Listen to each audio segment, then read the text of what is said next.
This hacker business has got to stop. It's got to stop. You don't like it, huh? Did you watch? Oh, I did. The first half of the Clippers and the Rockets last night. I got to tell you, there's a lot of players in that Rockets team I like. I like James Harden. I kind of like Dwight Howard. I've always, well, I shouldn't say I've always liked Kevin McHale, but I find myself rooting for him now as a coach. I certainly am. As a Knicks fan growing up, I hated him as a player. I liked the Celtics growing up, so I like watching him. And he was an unbelievable player. Without question. I'm a fan of his. And their general manager, their much maligned analytics-based general manager, Daryl Morey, is a Northwestern guy, so I am inclined, even though I've never met him in my life, I'm inclined to root for him as well. After what they did in the first half last night, I couldn't have been happier to see them get blown out in the second half. Couldn't have been happier. They started the hacker thing. For those of you who didn't watch this thing last night, and the game lasts over 3 hours for this reason, DeAndre Jordan shot 28 foul shots in the first half. In the first half. And by the way, it winds up, on some level, the law of unintended consequences working against them because Chris Paul is playing on a minutes basis, a minutes limit. And as Doc Rivers said, he was able to keep Chris Paul out there because he wasn't running. He's just walking up to the other side of the court, so he was able to leave Chris Paul out there on the floor longer than he otherwise would have meant to. And quite honestly, as it didn't hurt him in the scoring department either.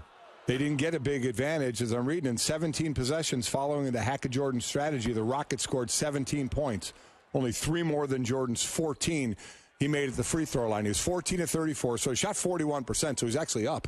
I think his average is 38% in the playoffs. But the Rockets didn't take advantage of that on the other end right after those possessions. I know you can't stand it. To me, it's strategy. Is it the greatest thing in the world? No. But if it could work to your advantage and you could help you win, I don't have a problem with it. Listen, for the last several decades, one of the reasons, it's not the biggest, but one of the reasons for the enormous explosion in the popularity of sports is that for the most part, all sports have adjusted themselves, adjusted their rules to making the game more fan-friendly. I agree. This is unwatchable. Unwatchable. James Harden on the team couldn't stand it. What are your thoughts on the hacker whomever as a basketball strategy?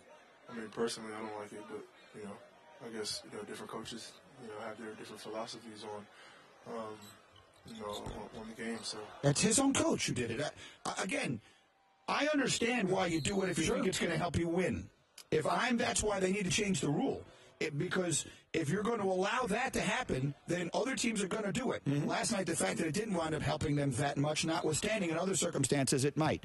But that makes a game impossible to watch. Who could watch that last night? It is excruciatingly boring. It's tough to watch. I watched it. It's not the most exciting, especially coming off the buzzer beater we just had. I get it.